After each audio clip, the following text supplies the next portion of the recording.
మమ్మల్ని గుర్తించినందుకు మీకు ధన్యవాదాలు. మమ్మల్ని పట్టించుకోవట్లే సమాజం. పెద్ద ప్రత్యేకించి ఇంట్రడక్షన్ బేస్ వస్తుంది కదా అని బేస్లెస్ మాటలు మాట్లాడదాన్ని. మీరు చాలా గౌరవిస్తారు, నేనేమో చాలా చనువుగా జోకులు వేస్తుంటాను. ఇదేనా మన కోన వెంకట గారిని ఏవో అనుకున్నాం, ఇంతేనా అని అనిపిస్తారు. బట్ ట్రైలర్ బ్యాండ్ మేళం చూస్తున్నంతసేపు ఇది చాలా fun oriented film, very youth loving film లాగా నాకు అనిపిస్తుంది. బయట అక్కడక్కడ సోషల్ మీడియాలో వీళ్ళు చేసే డాన్స్లు ఇవన్నీ కూడా కనపడుతున్నాయి, ఎవరు తెలియదు అంటున్నారు. చూస్తూనే ఉంటాను.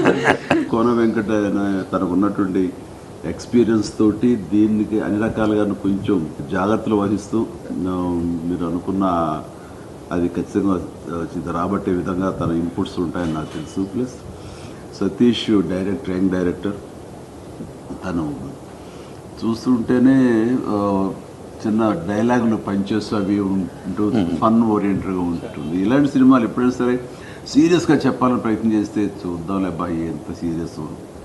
బాగుంది, ట్రైలర్ బాగుంది. అండ్ 26 మార్చ్ వీళ్ళందరికీ నేను ఆల్ ది వెరీ బెస్ట్ చెప్తాను. ఈ సినిమా ఖచ్చితంగా పెద్దగా మన ప్రమోషన్స్ ఏమీ చేయక్కర్లేదు, నాలాంటి పెద్దగా చెప్పనక్కర్లేదండి. Very happy. ఇలాంటి చక్కటి సినిమాలు హిట్ అవుతుంటే కనుక ఈ సంవత్సరం శ్రీరామనవమి నాడు రిలీజ్ అవుతుంది ఈ సినిమా. ఆ దేవుని ఆశీస్సులతో, రాముల ఆశీస్సులతో పెద్ద హిట్ కావాలి మనస్ఫూర్తిగా కోరుకుంటున్నాను.